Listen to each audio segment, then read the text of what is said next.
Bonjour à toutes et tous et bienvenue à cette conférence intitulée « Énergie et nucléaire dans le monde, renaissance ou gériatrie technologique » présentée par M. Michael Schneider, analyste international indépendant en matière de politique énergétique et nucléaire. Il est l'initiateur, le coordonnateur et l'éditeur du World Nuclear Industry Status Report. Je m'appelle Patricia Clermont, je suis la coordonnatrice de l'Association québécoise des médecins pour l'environnement, l'ACME.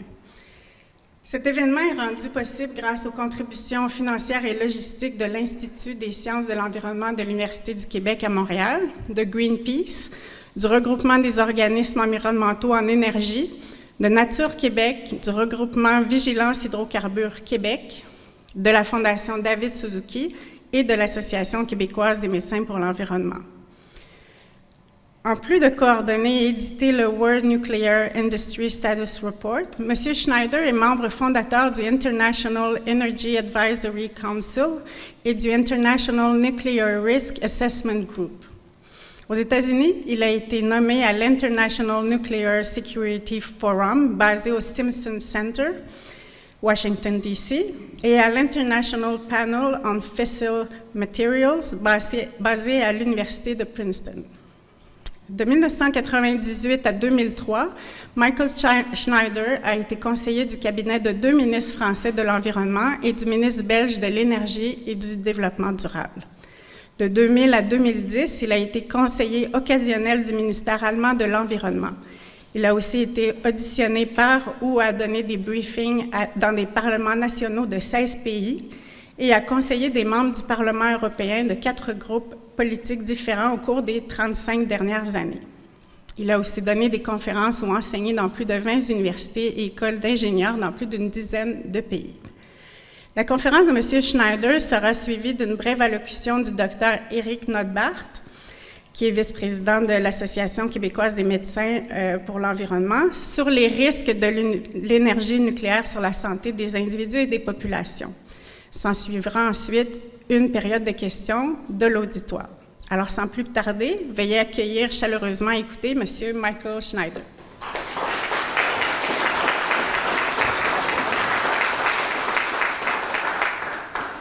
Merci beaucoup pour cet accueil, pour cette introduction. Je suis très reconnaissant aux différentes organisations qui sont à l'initiative de cette conférence. Je trouve ça super quand il y a une vraie volonté collective de monter ce genre d'initiative. Ça permettra peut-être aussi d'aller au-delà de la salle et de voir à qui ça peut donner des informations supplémentaires dans les semaines, dans les mois qui viennent. Peut-être quelques mots sur le World Nuclear Industry Status Report. C'est un ouvrage collectif que je coordonne et je publie. Mais c'est évidemment une équipe. C'est un ouvrage qui fait maintenant autour de 400 pages tous les ans. Donc on n'écrit pas ça dans son coin. Hein. Ce qui est vraiment super, c'est qu'on a maintenant une espèce d'équipe cœur qui travaille depuis des années sur ce projet. Et puis tous les ans, il y a des experts, des scientifiques qui se collent à des focus, qui arrivent, c'est des chapitres spéciaux qui arrivent que cette année particulière. L'année dernière, par exemple, pour des raisons évidentes, on a fait un chapitre sur le nucléaire et la guerre. Cette année, on travaille toujours sur l'ouvrage. On aura un chapitre très exhaustif sur les questions économiques et financières, parce que c'est souvent des questions absolument fondamentales quand on parle d'énergie et nucléaire en particulier. Donc, ça c'est l'exemple du rapport de l'année dernière. C'est vraiment une équipe interdisciplinaire, internationale, On a d'ailleurs un professeur de l'université de Colombie-Britannique, M.V. Ramana, qui fait partie de l'équipe permanente, si j'ose dire. Mais il y a des gens de l'université technique de Berlin, il y a des gens des think tanks, comme Chatham House à Londres, ce qui s'appelait le Royal Institute of International Affairs. Et puis des partenaires dans divers organismes et institutions.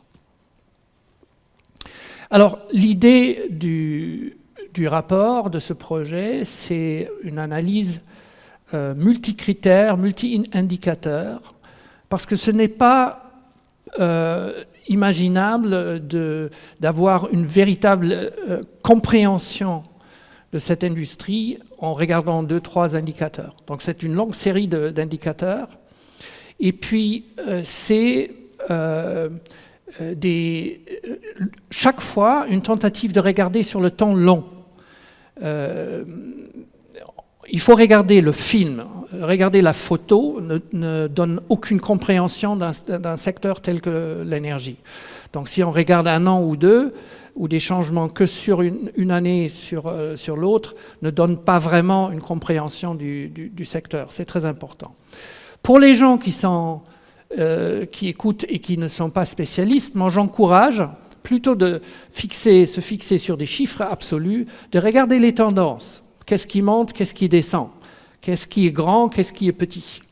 Plutôt que de voir un chiffre précis par rapport à un autre chiffre précis.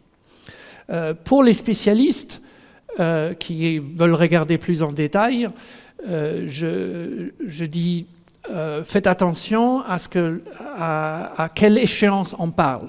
C'est-à-dire, puisque je vous donne déjà un certain nombre de... C'est un peu une sortie prématurée, entre guillemets, de données du prochain rapport. Donc, il y a un certain nombre de données qui sont à une date mi-2022, il y en a qui sont à la fin de 2022, il y en a qui sont mi-23. Donc pour les spécialistes, faites attention, quelle est la date, puisque la référence n'est pas la même si c'est il y a 1 an ou mi-2023. Voilà les premiers indicateurs. Donc, le premier indicateur qu'on voit sur la courbe en rouge, c'est la part du nucléaire dans la production d'électricité commerciale.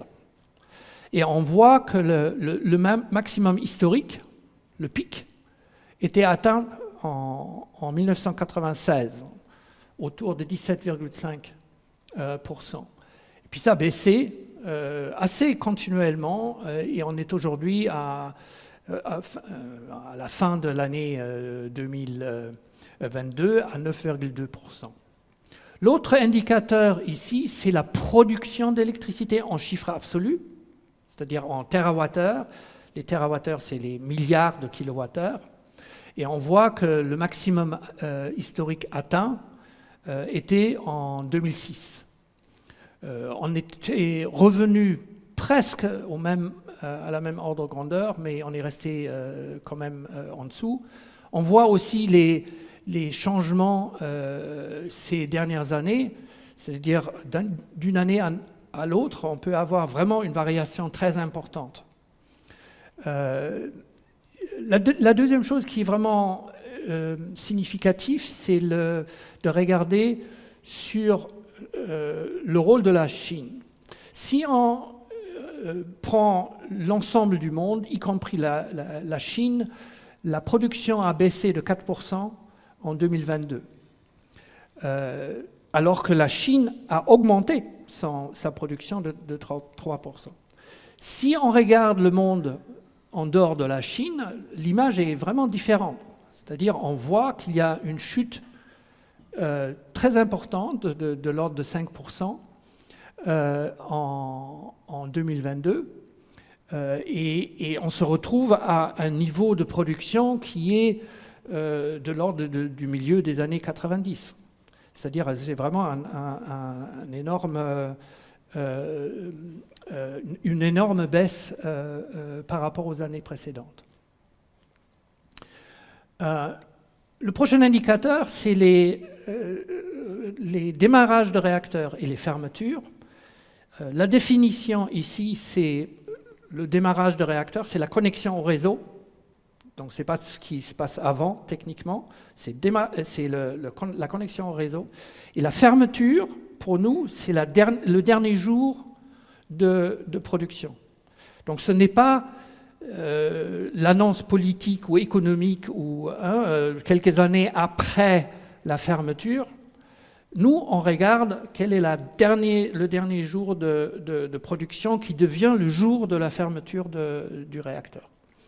Alors, on voit très bien ici ces espèces de vagues de mise en service de réacteurs dans les années 70, dans les années 80, et puis quand même une image plutôt plate pour les 30 dernières années. Si on regarde sur le plan mondial, le bilan entre démarrage et arrêt de réacteurs est légèrement négatif sur le plan mondial, c'est-à-dire on a eu 103 démarrages et on a eu 110 fermetures entre 2003 et le milieu de l'année 2023. Maintenant, si on regarde le rôle de la Chine, on découvre que la Chine, toute seule, a démarré 50 réacteurs sur cette période, mais n'a fermé aucun. Donc, si on regarde en dehors de la Chine ce qui s'est passé, on tire le bilan, c'est un bilan négatif de 57 unités, 57 réacteurs. Ça veut dire qu'en dehors de la Chine, il y a une baisse depuis très longtemps du nombre de réacteurs en termes de bilan, démarrage et fermeture. Si on regarde sur le plan de l'Union européenne, il faut chercher les démarrages depuis très longtemps, c'est-à-dire il y a eu, sur la même période, 2003, mi-2023, il y a eu 3 démarrages seulement, il y a eu 37 fermetures. Donc bilan dans l'Union européenne des 27, négatif 34. Cette image-là montre la situation cumulée. Donc, on voit bien cette espèce de montée en puissance du nombre de réacteurs en bleu jusqu'à la fin des années 80 et le plateau qui dure jusqu'à l'année 2010. Et puis, il y a eu les événements de Fukushima au Japon. Et donc, il y a eu cette rupture, cette baisse drastique. Et puis, une légère remontée depuis en termes du nombre de réacteurs. Mais c'est un bon exemple pourquoi il faut regarder les longues séries. Si vous regardez qu'à partir de 2010, on a l'impression, oui, il y a eu une petite baisse et puis après, ça a remonté. Si on ne met pas ça dans un contexte de série longue, on ne voit pas qu'en fait, mi-2023, 407 réacteurs en service, on a eu en 1989 déjà 418. C'est-à-dire on est déjà en 1989, on était déjà supérieur à ce qu'on a maintenant en service. Donc c'est toujours important de mettre ça dans une perspective historique. Ça c'est la même image, mais pour l'Union européenne. Et on voit, cette année de 89 était déjà la pointe en Europe. Et depuis, le nombre pas continuellement, mais presque continuellement, à partir du début des années 2000, il y a eu une baisse considérable du nombre de réacteurs. Et on est aujourd'hui en dessous de 100 réacteurs comparé à 136 à la pointe. Prochain indicateur, les réacteurs considérés comme en construction. La construction, ça veut dire quoi ? Ça veut dire un réacteur où on débute la cimentation, le bétonnage des fondations du bâtiment réacteur. C'est assez précis comme définition. C'est-à-dire on ne compte pas tous les travaux jusque-là. C'est-à-dire tout ce qui est procédure déjà. il faut autoriser la construction. Donc il y a toute une phase d'investigation, il y a les études d'impact, etc., etc. Il y a la préparation du site. Tout ça, ce n'est pas inclus dans la durée de construction, puisque la construction débute, techniquement parlant, la définition, c'est le début du bétonnage des fondations du bâtiment réacteur. Gardez ça en tête quand on parle de délai, parce que ce n'est pas la même chose. Quand on parle durée de construction, ce n'est pas durée de projet. Ce n'est pas la même chose. Ça, c'est la première chose. La deuxième chose, c'est qu'on voit que la pointe des réacteurs considérés en construction était déjà en 1979. Avec aujourd'hui un niveau à 58, c'est-à-dire on est grosso modo un quart de ce qu'il y avait déjà à fin des années 70. Un quart. Pas un peu moins, un quart. L'autre chose qui est importante, un réacteur qui est considéré en construction, ça n'est aucune garantie qu'il va jamais produire de l'électricité. Ça sonne bizarre, mais c'est comme ça. Un réacteur sur 8 qui était dans ces statistiques n'ont jamais produit d'électricité. C'est-à-dire, des fois, on a abandonné les réacteurs après quelques pourcents de construction. Des fois, on les a abandonnés à 100%. C'est-à-dire, on a construit un réacteur de A à Z et on a décidé, pour des raisons légales, pour des raisons politiques, pour des raisons de sûreté, de ne pas le mettre en service. C'est le cas pour un réacteur, par exemple, en Autriche, fin des années 70.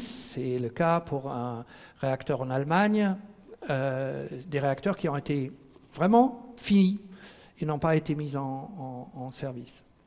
Donc les 48 sur les 234 n'ont jamais vu le jour, si j'ose dire, c'est-à-dire ils n'ont jamais produit d'électricité. Et bien que c'était un phénomène qui s'est un peu estompé à travers les années, ce n'est pas complètement terminé. On a eu des cas, par exemple, aux États-Unis, en 2017, on a abandonné 2 réacteurs en construction après avoir dépensé de l'ordre de 10 milliards de dollars US.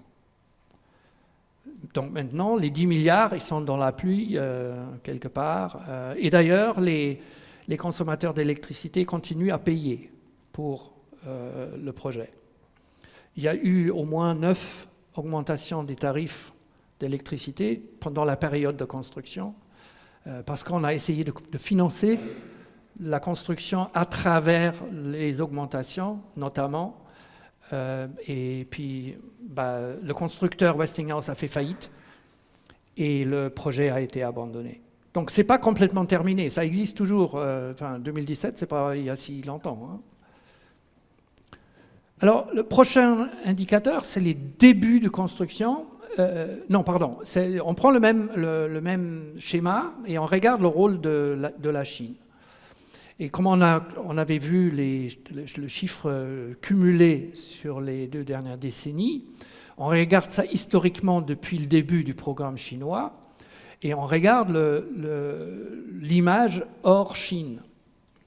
Et en fait, c'est vraiment très intéressant parce qu'on se rend compte que les réacteurs qui sont aujourd'hui considérés en construction 35 dans le reste du monde, enfin en dehors de la Chine, c'est moins que ce qu'on avait déjà en début des années 60.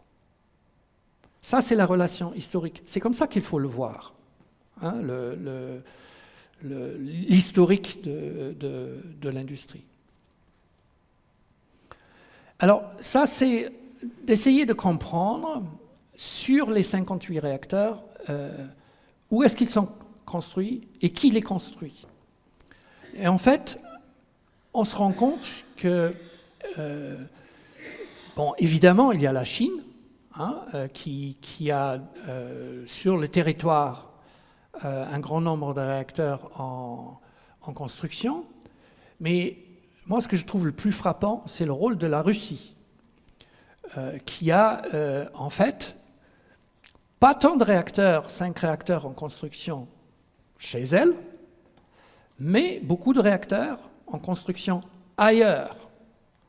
Et donc, si on cumule les réacteurs, la Russie, en fait, à mi-année, avait 25 réacteurs en construction, et la Chine, parce qu'il y en a aussi 4 Russes qui sont en construction en Chine, donc ça fait que la Russie est devenue le premier pays constructeur de centrales nucléaires dans le monde. Alors, qu'est-ce que ça veut dire pour l'avenir de cette industrie ? Il se trouve que les constructeurs chinois, les 2 principaux constructeurs, CGN et CNNC, ont été blacklistés par l'industrie, par le gouvernement américain. Blacklisté, ça veut grosso modo dire que l'industrie américaine n'a plus le droit, sauf autorisation explicite, de faire quoi que ce soit comme business avec ces sociétés-là. Mais une centrale nucléaire est un espèce de projet avec des milliers de producteurs de parts, de parties de l'installation. C'est pas si le constructeur principal s'appelle Rosatom, ça ne veut pas dire que toutes les pièces sont fabriquées par cette entreprise-là. Non, c'est un marché international de pièces, de parts. Donc, pour la Chine, c'est devenu extrêmement compliqué puisque le gouvernement américain est très clair sur ce qu'il attend de ses partenaires, ses pays amis, en traitant les entreprises qui ont été blacklistées. Donc ça devient, pour une entreprise canadienne, extrêmement difficile de faire du business avec ces deux entreprises-là. Donc d'imaginer aujourd'hui que, je ne sais pas, ces entreprises-là construisent une centrale au Canada me paraît un peu compliqué, diplomatiquement parlant. Et la même chose est vraie sur la Russie, pour les raisons que tout le monde connaît. Aujourd'hui, c'est compliqué de faire des affaires avec la Russie, en particulier sur le nucléaire. Et donc ça, c'est sans aller dans les détails, mais vous voyez quand on regarde les constructeurs, vendors, c'est les entreprises qui fournissent le cœur du réacteur, ce qu'on appelle l'île nucléaire. Le rôle de la Russie dans un certain nombre de pays, c'est sans commune mesure avec les autres pays constructeurs. Les débuts de construction dans l'Union européenne, et comme on a vu, les constructions, il n'y en a quasiment pas eu, des mises en service, il n'y en a pas eu, et on voit que les débuts de construction, il y en a eu 2, depuis des décennies, 2. Et c'est intéressant de voir que sur les 3 réacteurs qui restent en construction, il y en a un qui est déjà en construction depuis 1985. Ça fait quand même un peu long comme projet. Il n'a pas encore démarré. Il y en a un autre qui est en construction depuis 2007. C'est en France. Il devait entrer en service en 2012. Donc, il a un peu de retard aussi. Il va peut-être démarrer l'année prochaine. Il faut toujours voir. On ne sait pas. Parce qu'en fait, on s'est rendu compte que nous analysons en début d'année quelle est la prévision de terminaison de chantier dans le monde. Et pour l'année 2022, il y avait prévu de connecter au réseau dans différents pays, au total, 15 nouveaux réacteurs. Et en réalité, on a connecté, je crois, 7 réacteurs. Donc, c'est très intéressant parce que ça veut dire quoi ? Ça veut dire que même la dernière année de construction, l'industrie a beaucoup de mal à prédire le délai jusqu'à la terminaison du chantier. Supposer la dernière année. Et on se rend compte souvent, il y a un an de plus, il peut y avoir plusieurs années de plus, alors que c'était déjà dans la planification de démarrer bien avant. C'est-à-dire on ne parle pas forcément seulement de quelques mois de délai, ça peut être des années plus tard que envisagé, en début d'une certaine année. Alors si on ne construit pas, c'est évident que la moyenne d'âge des flottes, des parcs nucléaires, vieillit. Alors le seul pays au monde qui a un parc consistant, je ne parle pas des réacteurs individuels, là il y en a qui ont été mis en service en mettant en Bélarus où ces 2 réacteurs, c'est des toutes petites flottes, mais les grandes flottes, des top 5, seule la Chine a une moyenne d'âge en dessous de 10 ans. La Corée du Sud, si on regarde par gamme comme ça, c'est en dessous de 25 ans. La Russie, c'est vraiment le seul pays qui a réussi à travers des arrêts de vieux réacteurs et le démarrage de quelques nouveaux réacteurs, de baisser pendant quelques années la moyenne d'âge. Là, c'est reparti à la hausse. Si on regarde le suivant, la France, alors là, c'est net, hein, c'est tout droit, hein, c'est une droite depuis le milieu des années 80. C'est depuis ce moment-là que la moyenne d'âge augmente en France. On regarde les États-Unis, c'est exactement le même schéma, sauf que ça commence 10 ans plus tôt.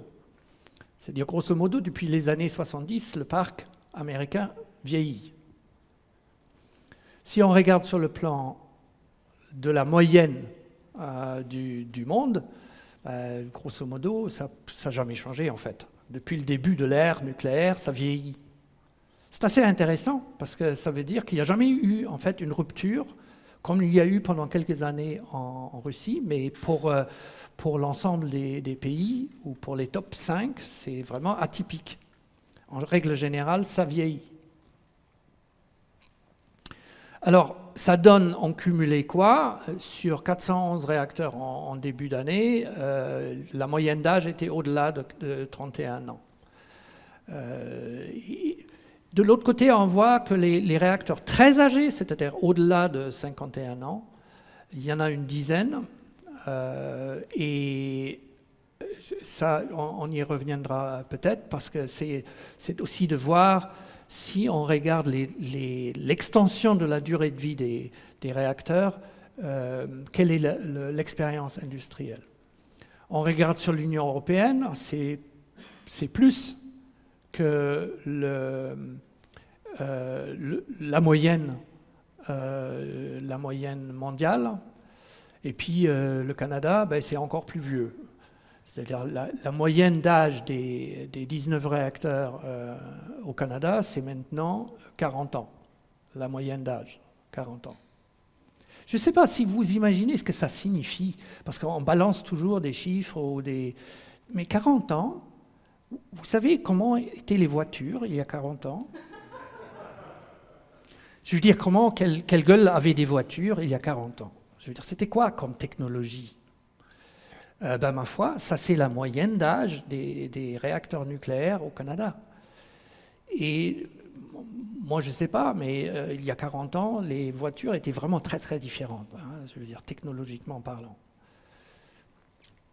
Alors, je reviens à la question de ce qu'on peut attendre comme durée de fonctionnement, puisque on fait miroiter l'idée qu'en fait, on peut les faire tourner 60 ans, peut-être même 80, peut-être même 100 ans. Il y a déjà maintenant des gens qui parlent, peut-être on peut les faire. Bon.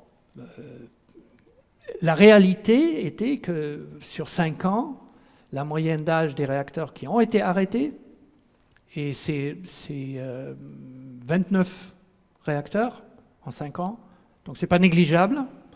La moyenne d'âge était de l'ordre de 42 ans.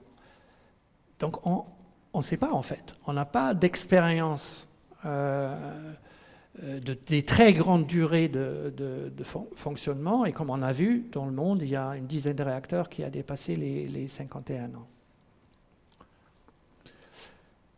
Alors, SMR. Vous avez déjà entendu parler des SMR? C'est Small Modular Reactor. C'est en fait une idée assez surprenante parce que c'est un peu comme retourner au début de l'ère nucléaire. Parce que d'abord, on a construit des petits réacteurs. C'est comme ça que l'histoire de l'électricité nucléaire a commencé. On a fait des petits réacteurs et on les a agrandis, de plus en plus grands. Pourquoi? Pour une idée très simple, c'est les économies d'échelle. Hein. Je veux dire, on a dit, oui, si on fait déjà une installation complexe, autant qu'elle produise plus.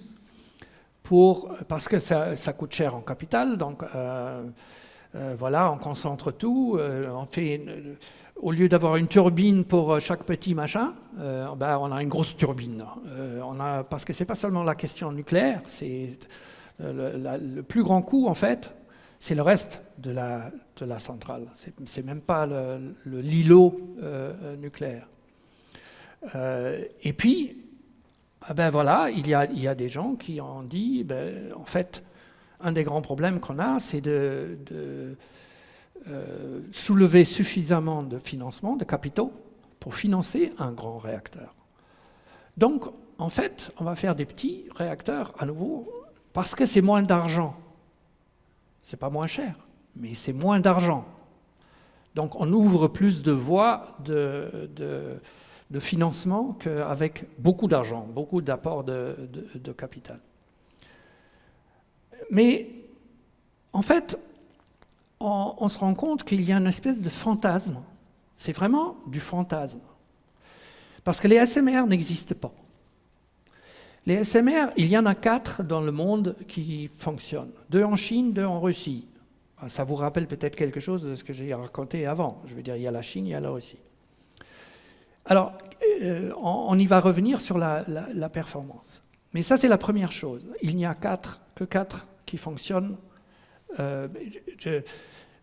C'est toujours très discutable de raisonner en Est et en Ouest, hein, mais j'ai fait abstraction de tous les reproches qu'on peut me faire, et j'ai essayé pour simplifier, classer en Est et Ouest la présence des projets ou des réalisations.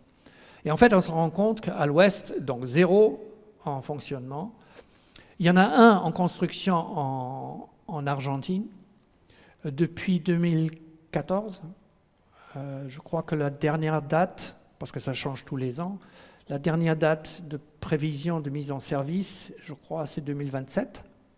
On verra. Peut-être ça changera l'année prochaine. Et puis, on a un design qui a été certifié aux États-Unis pour un réacteur, un module de 50 MW, mais ils se sont dit, ça coûte trop cher au mégawatt, donc il faut le faire plus grand. Ça rappelle aussi un peu l'histoire, non? Donc, ils sont passés de 50 à 60 et de 60 à 77 mégawatts par module. Et puis, ils ont dit, c'est quasiment la même chose, hein, je veux dire, hein, c'est un petit peu plus grand. Ils sont allés voir le régulateur, l'autorité de sûreté, et ils ont, voilà, on a agrandi un peu. Sauf que l'autorité de sûreté a dit, non, c'est différent, quoi. Donc, il faut recommencer la procédure d'autorisation. C'est plus le même réacteur. Et ce module, ce design de 77 MW n'est pas certifié. N'est pas certifié. Donc, en fait, quand vous regardez, il y a un design qui a été certifié, d'ailleurs sous condition, mais qui n'est pas marketed, comme on dit, il n'est pas sur le marché, il n'est pas vendu. Une application acceptée à l'Ouest, on cherche. Il y en a plusieurs qui avaient été soumis, l'Américain a soumis son application. Et puis alors, on a une espèce de flux de pre-design reviews, pre-licensing design reviews. Ça veut dire quoi? Ça veut dire que des constructeurs, ils disent, écoutez, nous, on a une très très bonne idée. Hein, on a une excellente idée. On veut faire un réacteur comme ci, comme ça, neutrons rapides, Moltex, machin, etc. Enfin, tous des noms absolument super. Et puis, ils vont voir les autorités de sûreté, ils disent, ben voilà ce qu'on veut faire. Et donc, l'autorité de sûreté dit, bon, on va jeter un coup d'œil. Donc, ça c'est la pre-licensing review. Et il y en a, la dernière fois que j'ai regardé, il y en avait 9 qui étaient dans cette étape de pre-licensing. Et puis, vous avez une catégorie que j'appelle des réacteurs PowerPoint. C'est-à-dire, rien soumis, c'est joli, hein, ça porte en général des noms absolument incroyables, c'est très beau, c'est coloré, mais c'est des boîtes vides. Je veux dire, il n'y a pas d'ingénierie, il n'y a pas de travail fait, donc ils ne sont absolument pas en état pour dire ben, demain on va commencer la construction.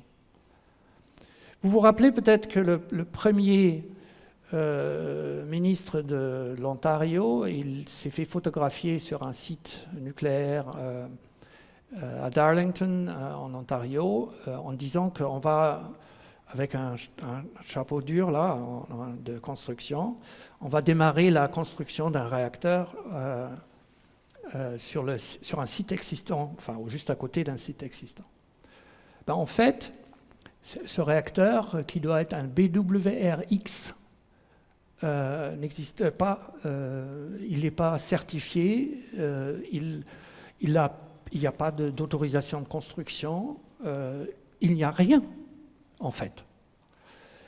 Et donc c'est pour ça que j'ai dit on est en plein fantasme. C'est pas des, et comprenons-nous bien, c'est pas une question de pour ou contre ou qu'est-ce qui est bien ou pas bien, c'est que il n'y a rien en fait.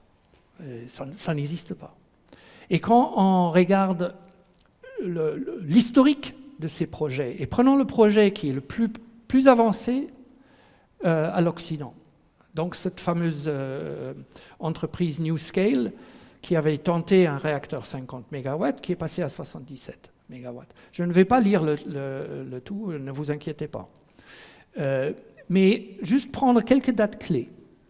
Donc on a regardé les pre-application design reviews. Vous vous rappelez, il y en a 9 au Canada. Pour ce design de réacteur, c'était en 2008. D'accord ? C'était en 2008. Mais aujourd'hui, le design n'est toujours pas certifié, le nouveau design. L'objectif à l'époque, c'était une mise en service en 2015. Et maintenant, on est passé à... comme j'ai dit, le premier module doit démarrer en 2029. Donc 15 années de différence. Et je précise, on n'a pas commencé à construire. Il n'y a pas de design qui est certifié. Donc, je veux dire, ces histoires de développement d'une technologie nucléaire, c'est extrêmement long. C'est pas quelque chose, c'est pas un garage, quoi. C'est pas... un petit projet dans un coin, et parce que c'est petit, c'est facile. C'était ça l'idée. C'est petit, c'est facile, c'est pas cher, vite fait, bien fait. Ben non, c'est compliqué. Et puis d'ailleurs, 300 MW, c'est pas si petit que ça. Hein. Franchement, c'est déjà un réacteur d'une taille tout à fait considérable. Alors, on a regardé un peu les durées de construction de différents projets prévus en démarrage de construction et la réalité jusqu'à la connexion au réseau. Et ça, c'est sur 3 ans, hein, 2019, 2020, 2021. Et ce qui est vraiment frappant, c'est que vous avez un certain nombre de... Vous avez que